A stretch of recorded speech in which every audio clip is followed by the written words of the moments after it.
This is the Farm Monitor. For over 50 years, your source for agribusiness news and features from around the Southeast and across the country, focusing on one of the nation's top industries, agriculture. The Farm Monitor is produced by one of the largest general farm organizations, the Georgia Farm Bureau. Now here are your hosts, Ray DeLessio and Kenny Bergamy. Well, hi there. Welcome to the show. Of course, that seat normally occupied by Kenny B. However, he is off this week for some well-deserved R&R. Nonetheless, still got a great show for you. And it all begins with this, the rundown. Coming up, good news for Georgia peach growers. This year's crop expected to be plentiful, not to mention the quality of peaches outstanding. It happened in the blink of an eye. An accident involving Georgia Farm Bureau President Tom McCall while baling hay on his farm. President McCall now sharing his story in hopes of raising awareness on the importance of farm safety. And then later, at the tender young age of 11, he can drive just about anything that has wheels. But it's his drive and determination to battle a disease with no cure that makes this Early County farmer an inspiration to everyone he meets. These stories and so much more start right now on the Farm Monitor. Well, here in Georgia, the beginning of summer is synonymous with delicious sweet peaches. And fortunately for consumers, there will be a plentiful supply despite a late freeze. Damon Jones takes us out to Crawford County to check in on this year's harvest.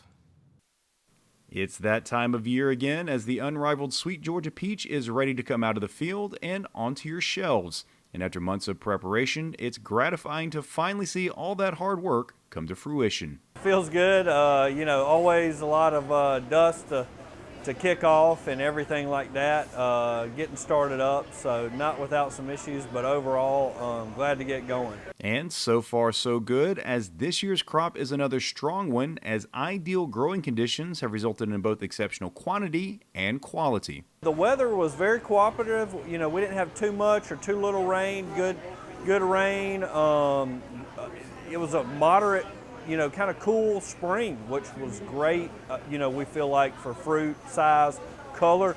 Color's been absolutely outstanding this year. So some good positives to, our spring weather we've had so far. However, this wasn't the case for the entire state, as a late freeze in the growing season did have major repercussions on certain areas of Georgia. March and April, the cold snaps we had, we really feel like we dodged a bullet. You go just a little bit farther north of here, our peach horticulturalist, he's up in Griffin. He lost pretty much his entire crop. So as you go farther north, you can see anywhere from above the coastal plain, anywhere from probably 20 to 50% loss. Fortunately, that impact was minimal in central Georgia, where the majority of peaches are grown. We might have got 20% of a reduction from the cold that we got in late March and early April. But we always say we kind of feel like 80% of a crop is a full crop, because we always expect to see something like that. We never have too many peaches, I don't think. I think that we might have had too many peaches if we hadn't had that April cold snap. It was one of those where we were wondering, where are we going to put some peaches, But no, we have plenty of peaches here, and they've, up into South Carolina and up there at the Ridge, which is still on that coastal plain area. As for the quality, there's nothing to worry about, as consumers can expect to see the same fresh, flavorful peaches they've been accustomed to. We had a little bit of freeze damage, but not enough to really be too concerned about. There's a little bit of small fruit that's been kind of dry, but overall quality looks fantastic, taste is excellent, and just hoping for good volume here. And there's a reason the state's signature fruit continues to fly off the shelves, as its reputation precedes itself. Georgia's the peach state for a reason. We grow the absolute best peaches in the country, and certainly the sweetest. So, excited to be a part of that, and just looking for a fantastic 2021 season. Reporting from Crawford County, I'm Damon Jones for the Farm Monitor. Of course, this is the time of year when farmers and producers are multitasking, which often means long work days and very little sleep. Statistics show that's usually when accidents tend to happen. Unfortunately, it's something that hit close to home for Georgia Farm Bureau President Tom McCall, who himself had an accident on the farm recently. President McCall now sharing his story in hopes of spreading the message, do as I say, not as I do. Our John Holcomb now joins us with more. With any profession, but especially farmers, sometimes you've just got to do what you need to do to get the job done. But the reality is that an accident can happen in a split second. Thankfully for President MCCALL, it wasn't anything too serious, but it did open his eyes a bit. It's not uncommon for a farmer to hop into a tractor or piece of equipment the size of a transfer truck and get to work, which is why safety should be a top priority. Unfortunately, though, sometimes safety can be overlooked in a moment of trying to get a job done or a problem fixed. That certainly was the case for GFP President Tom McCall, who recently had an accident while baling square bales. Thankfully, it wasn't life-threatening, but he'll have quite the scar after having to have surgery due to the injuries. I had gotten down on the ground to reach up on it, and I didn't want to get back up and go climb back up in the tractor and cut all this stuff off. And I wasn't paying attention to how close the trip bar was to make it tie. So I just reached up in there to get the twine where I could rethread the needles, and by the time I reached up in there, the baler tripped and the needle arms caught my arm and my hand up in there between the needle arms and the bottom of the bale chamber. The reality is that people get into a hurry, and in the moment, safety isn't something most people think of. Even President MCCALL says that especially in his younger years, it wasn't at the top of his list, but is something everyone should be concerned with, no matter your age. Well, I used to not think about it at all when I was younger, but the older I get, the more conscious I am of it. Safety is something we all need to be conscious of, always, whether it's from hitting a ditch in the field or trying to roll over or doing something stupid like working on a hay baler with it sitting there running. Most of the time, if you could think a split second ahead, then there would be an accident. But none of us can do that, and there's going to be accidents. Indeed, there will be. In fact, farming is one of the most dangerous occupations in America, ranking in the top 10 at number 8, even beating firefighting. It's for that reason that President MCCALL is now somewhat of a poster child, if you will, for farm safety, and says that the key is just to slow down, as hard as that may be to do sometimes. Please be sure when you get off a tractor and you're going fixing to work on a piece of equipment that's running, it don't matter if it's a combine or a round baler or a square baler or anything that's running, especially off power takeoff, all you got to do is push the button and all that stuff stops, and you don't wind up with a big old cast and plates and screws and your arm in a sling. So slow down a little bit, like I don't do, but I will from now on a little more. But just be careful, because your family is the most important thing in your whole life. That's why you even exist. And if you're not around for your family, then you're not helping them. Reporting in Macon for the Farm Monitor, I'm John Holcomb. After the break, he's an old soul with a passion for farming. But unlike most 11-year-olds, this early county youngster is defying the norm, battling a disease that has no cure. The heartwarming story of Wesley Cleveland when the Farm Monitor continues.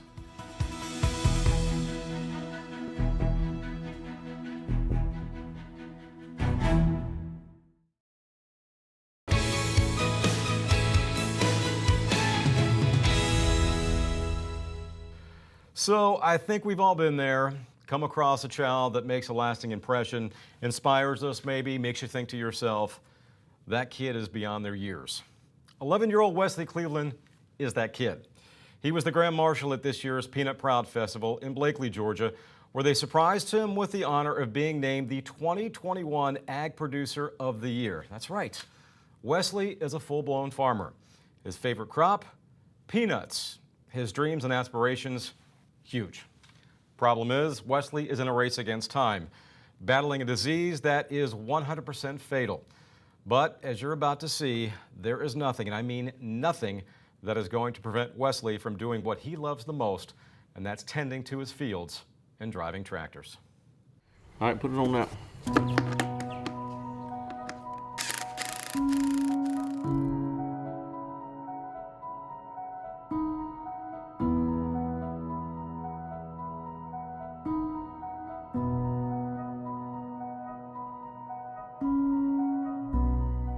For as long as he can remember, Wesley Cleveland has wanted to be like his dad and namesake, Big Wesley. a farmer and producer in Early County, and jack of all trades. According to Wesley's mom, Erin, the two share an unbreakable bond, one that started long before Wesley could even walk. I mean, Wes took him with him every time he could, you know, even as a baby. But really, if Wesley got loose from the house or we were doing something and he, you know, strayed away, he'd go straight to the, I mean, even when he was just walking, you know, he'd leave from the house and go straight down the hill, straight to the shop where the tractors were, farm equipment, whatever. But I mean, he just loved it. I would watch him, you know, be watching me, and I could realize that this is what he wants to do, this is what he loves, and as he gets older now, that's, of course, all he wants to do. What are some of the things that Dad's taught you, you know, with his job as a farmer? Never give up. No matter how hard it gets, keep on going. Keep on going and never give up.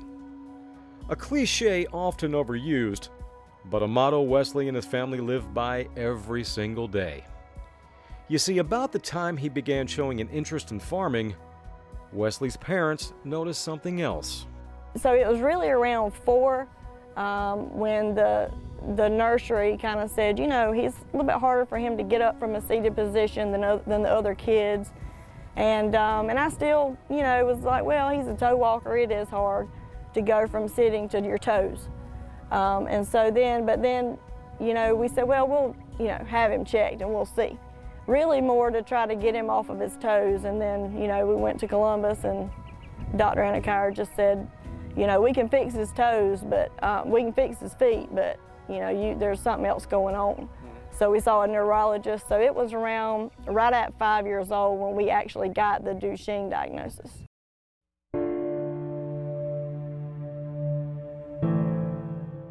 Duchenne muscular dystrophy, a rare genetic disorder that affects 1 in every 3,600 children, mostly males, and one that currently has no cure. Over time, a child with Duchenne will experience decreased heart function, a weakened diaphragm, loss of muscle mass, and eventually require a wheelchair. Although treatments have improved, currently the average life expectancy of a person with Duchenne is 27 years. What were those early days like? Well, even when they told us we need to see a neurologist, I mean, we were in Columbus at that time, and we, you know, an hour away from home. All the way home, it was kind of like, you know, what's going on, what could it be, looking it up, trying to figure out like what, and then it was about 2 weeks before we actually got into a neurologist. So he told us, you know, really wasn't nothing you could do, give him steroids, you know, don't let him stay in, let him stay in, don't let him, you know, be outside too physical, you know, he can't recuperate from bruises to his muscles like other kids could. And, but I was like, you know, he loves to be outside. I mean, and if this is what you're saying is going to happen, then we're going to let him do everything he wants to do while he's able to do it. You know, thinking at an early age he wouldn't be able. But he's been in several study trials, and you know, you don't never know if that is the reason why he's able to still do what he does, or if it's just the love for farming and the drive. Typically, a child Wesley's age who's been diagnosed with Duchenne's is extremely limited both physically and in some cases intellectually. Wesley, though, isn't your typical DMS child. Quite the opposite, really. He is in fact very intelligent and very mobile. Dad Wesley says when it comes to operating farm equipment, young Wesley handles the equipment very well and handles himself very well.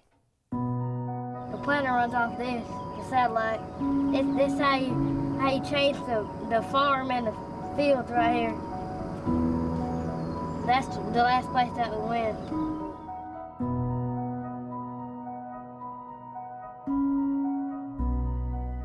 He's better than any kid I know, but he's better than most adults. I mean, he pays attention to everything. If he sees one little thing on that cultivator or hair, or he lays all the rows off for me with a 12-row strip till or better. If he sees one thing that's abnormal, he's gonna stop and call till somebody comes and checks it out. Tell me about all the things that you can drive. I can drive any tractor that we got, almost, just about, except for the real old ones. Mm-hmm. What's your favorite tractor to drive?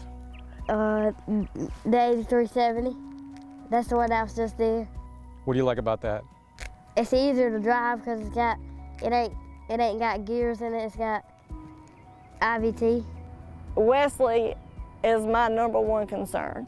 You know, I've done a lot of stuff. We've traveled a lot of miles to try to get the best, you know, thing for Wesley. You know, we've had some letdowns. I hope and pray that he gets in the different studies, you know, and then when he doesn't get in, you know, I'm kind of for a minute there, I'm like, oh man, you know, but then I'm like, well, everything happens for a reason.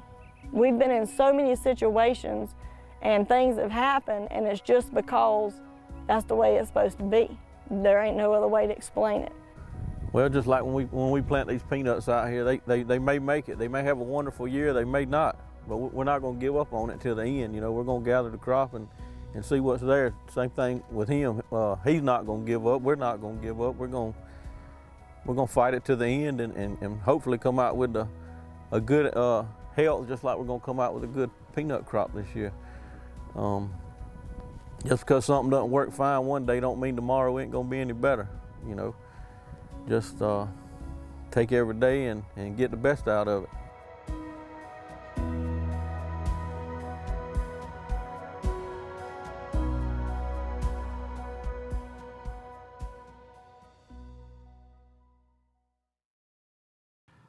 So now that you've seen and heard Wesley's story, I'm sure you will agree that kid is indeed beyond his years. Best of luck to you, Wesley. We are all pulling for you. Up next, keeping dairy cows comfortable and profitable.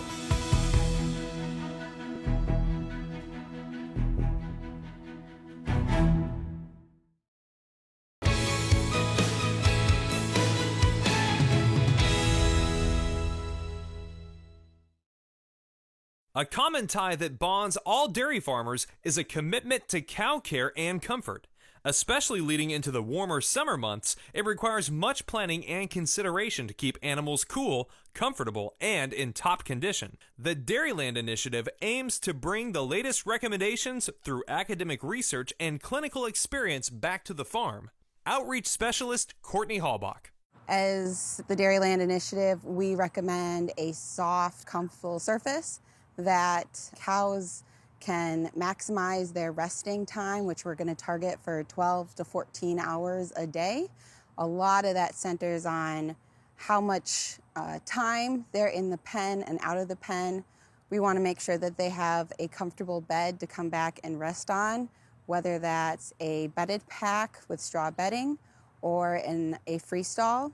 Hallbach says the Dairyland Initiative recommends free stalls should allow dairy cows plenty of room to lie down and get up without any hindrance. For the average Holstein cow, we're looking at a 48-inch wide stall, and as cows get bigger or get closer to calving and they're in a freestall pen, we're going to look at widening those stalls to 50 to 52 inches, depending on the size of the cow. Proper ventilation and airflow is critical too, especially as temperatures begin to rise. We want to make sure that we're providing sufficient ventilation year-round. So in the summer, we're going to target 40 to 60 air changes an hour, and that's the minimum across all aged animals. We also want to make sure that we're getting fast-moving air in the resting space of the cow. So in that summer, we're going to be targeting 200 to 400 feet per minute. For naturally ventilated barns and for cross and tunnel ventilated barns, you can put fans over the free stalls, angled down and spaced about every 20 to 24 feet or every other post, so that you can create that fast-moving air in the resting space. That helps keep cows cooler when they're lying down for longer. When cows are comfortable and receive adequate rest, everyone wins. Cow comfort affects the bottom line of any dairy facility. When you've got cows that are lying down for those 12 to 14 hours a day, you'll see less lameness, increased milk yield, about 3 to 14 pounds of increased milk yield per hour. So not only does it have a good image to the consumer of you got happy, healthy cows thriving in their environment, but you also are going to reap the rewards economically from your cows having good cow comfort. Learn more about the Dairyland Initiative by visiting their website or connecting with them on social media. For Holstein Association USA, I'm Miles Ramsey. Finally this week, when it comes to sharing ideas and solutions for global logistic challenges, sometimes the best answers come from in-person interaction. The 2021 Georgia Foreign Trade Conference did just that, bringing together logistics professionals for the first time in more than a year. One of the things that really stuck out to me is the last major conference that occurred was this conference last year, pre-pandemic. This business is a human business. It's a personal business, and not meeting people, looking them in the eye, listening to their stories, there's a level of detachment that develops. We need interaction. We've got to talk to people about what's going on. We've got to talk about the challenges that are facing us, that are facing them. And it's absolutely great to be with people again and to be chatting and talking about what we've seen, but also the major challenges facing us in the next 12 months. And what's been most phenomenal is just seeing the growth with the port. You saw some of the statistics that Griff put up there. It's 18% growth is what we project for the year. Happy to report CSX rail growth with Savannah. It's up 50% versus 2019.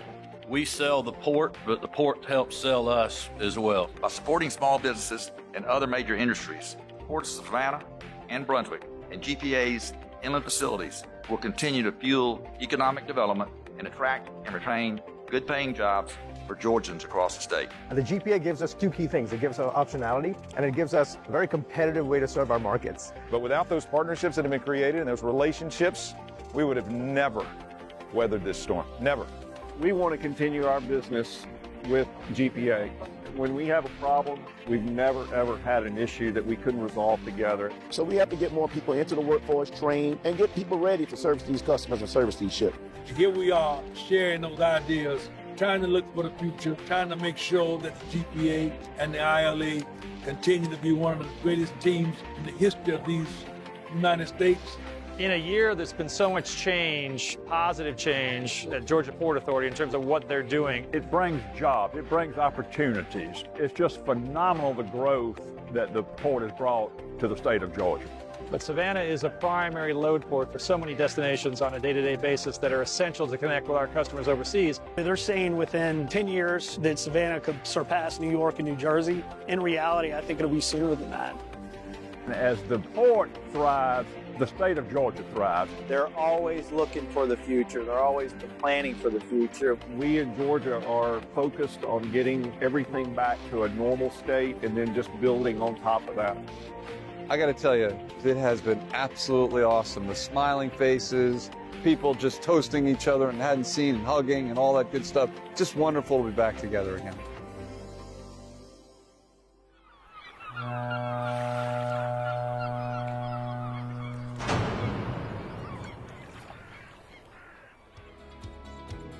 Hey, before we send you on your way, a friendly reminder that for all the latest ag news regarding food, recipes, and what's happening on Georgia farms, be sure you check out all of our social media platforms, including farm-monitor.com.